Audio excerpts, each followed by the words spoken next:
या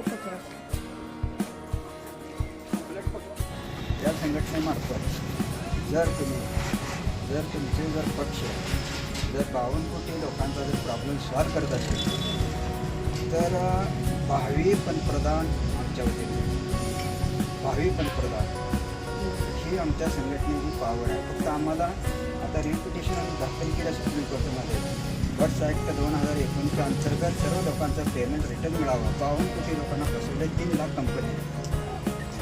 त्या कंपनीचं पेमेंट लोकांच्या गोरगरिबांचं पेमेंट आहे.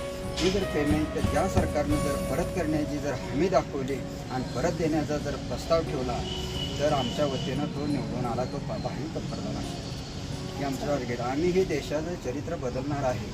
आम्हाला ह्या लोकांची गरज नाही. म्हणजे फसवणं एकमेकाला फसवणे हेच या पक्षांचं एकमेकाचं धोरण आहे. आम्हाला फसणे नाही.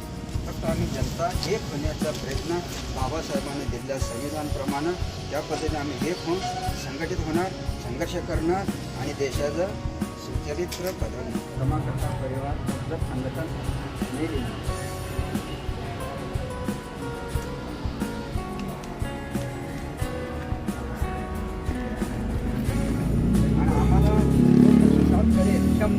तो त्याला आम्ही निवडून द्या. आम्ही 42 करोड लोक आहेत.